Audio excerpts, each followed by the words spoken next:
व्यापारी की बेटी बड़ी हो चुकी थी। उसकी शादी को लेकर व्यापारी और उसकी पत्नी हमेशा चिंतित रहते थे। शादी ब्याह में खर्चा भी बहुत होना था, इसलिए व्यापारी पहले से भी ज्यादा मेहनत करता था। एक दिन व्यापारी को सामान खरीदने दूसरे शहर जाना था। सफर पर निकलने से पहले उसने अपनी बेटी से पूछा कि शहर से उसे क्या उपहार चाहिए। बेटी ने उन्हें बताया, आप मेरे लिए शहर से खूब सारे फल लेकर आना। और व्यापारी दूसरे शहर के लिए निकल पड़ा। दिन भर काम कर रात को जब वापस लौट रहा तो रास्ते में एक भयानक तूफान में घिर गया। रात बहुत हो चुकी थी, बारिश थमने का नाम नहीं ले रही थी और ऊपर से व्यापारी बहुत थक भी चुका था। तभी उसकी नजर दूर जलती लालटेन की रोशनी पर पड़ी। वहां पहुंचा तो देखा कि रोशनी एक टूटी फूटी झोपड़ी से आ रही है। आंधी और बारिश पूरे जोर पे थी, सो अपनी हैसियत भूलकर उसने अंदर प्रवेश किया। अंदर एक बांस पर लालटेन लटकी थी और उसकी धीमी रोशनी में एक मैले कुचैले कपड़े पहने एक नौजवान खटिया पर बैठा था। झोपड़ी की छत से जगह जगह पानी टपक रहा था। नौजवान व्यापारी को देखते ही खड़ा हो गया और उन्हें खटिया पर बैठने को कहा। व्यापारी ने उसे बताया कि वो कौन है, किस तरह इस तूफान में फंस गया है। उन्होंने उस नौजवान से रात झोपड़ी में रुकने की अनुमति मांगी तो वह तुरंत तैयार हो गया। नौजवान ने चूल्हे पर चढ़ी हांडी से दाल और चावल निकाल जब व्यापारी को परोसे तो व्यापारी बोल पड़ा, अरे नहीं बेटा, यह तुम खा लो। लेकिन नौजवान ने एक ना सुनी और व्यापारी को खाना ही पड़ा। भूख इतने जोरों से लगी थी कि वह साधारण सा भोजन भी उसे 56 भोग जैसा लगने लगा। खाकर हाथ मुंह धोकर वह जब खटिया पर बैठे तो उनकी नजर चूल्हे पर पड़ी हांडी पर गई। वह तो खाली थी। उन्होंने उस नौजवान से पूछा कि सारा भोजन तो मैंने खा लिया, अब वो क्या खाएगा। ये सुनते ही नौजवान मुस्कुराया और झोंपड़ी से बाहर निकल गया। कुछ पलों में जब अंदर आया तो उसके हाथ में कुछ अमरूद और एक पपीता था। फलों को देखते ही व्यापारी को बेटी का उपहार याद आ गया।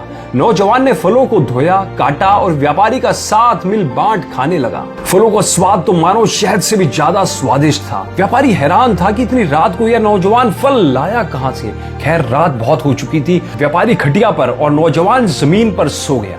सुबह हुई तो तूफान थम चुका था और सूर्य देवता अपना प्रकाश फैला चुके थे। अंगड़ाई लेता हुआ व्यापारी जैसे ही झोपड़ी से बाहर निकला तो उसकी आंखें फटी की फटी रह गई।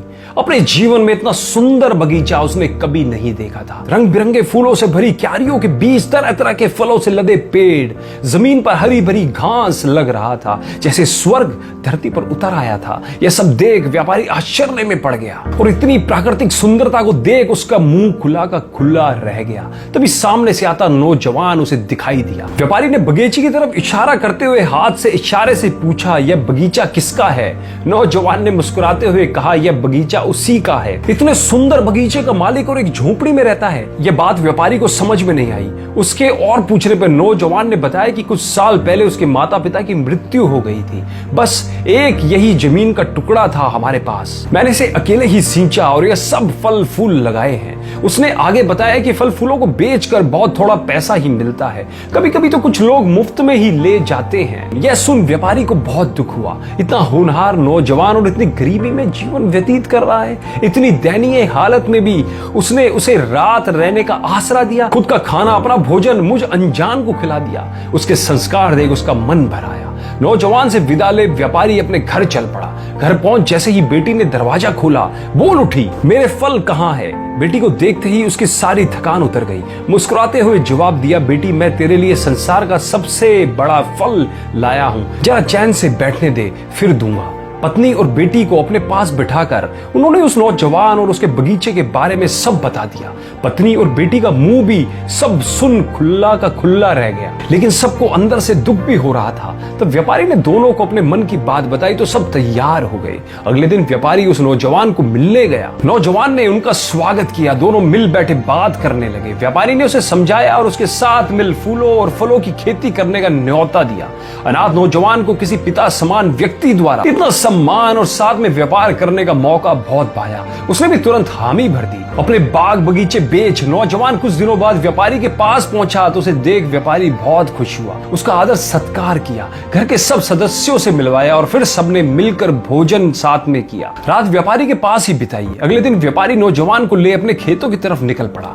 खेत देख नौजवान तो चौंक सा गया। यह खेत तो शायद उसके बगीचे से 50 गुना बड़ा था। व्यापारी ने उसे अपना बगीचा वहीं बनाने को कहा तो नौजवान की खुशी का ठिकाना ना रहा। उसने अगले दिन से ही काम शुरू करने को कहा। समय बीतता गया और उस नौजवान का कौशल रंग लाने लगा। खेत जो बंजर सा पड़ा था, उसके परिश्रम से अब चारों तरफ हरा भरा सा हो गया था। फूलों फूलों की महक तो मीलों तक महसूस की जा सकती थी। उसके खेत के फलों और फूलों को लेने लोग दूर दूर से आने लगे थे। कुछ व्यापारी तो बड़े बड़े शहरों से भी वहां से खरीदारी करने लगे थे। नौजवान तो बस अपने खेतों पर ही ध्यान देता था। बेचने खरीदने का सारा काम तो व्यापारी ही करता था। नौजवान ने अपनी मेहनत और लगन से कोई कमी नहीं आने दी और देखते देखते व्यापार आसमान की ऊंचाइयां छूने लगा। लेकिन नौजवान के रत्ती भर भी कोई गुरूर नहीं आया।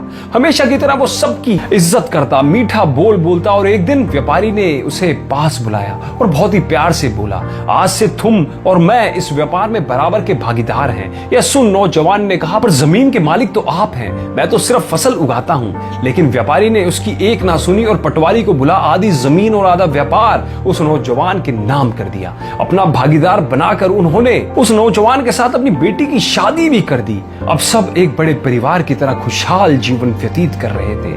तो देखा दोस्तों, आपने अपने कौशल, मेहनत और लगन से आप किसी भी ऊंचाई को छू सकते हैं।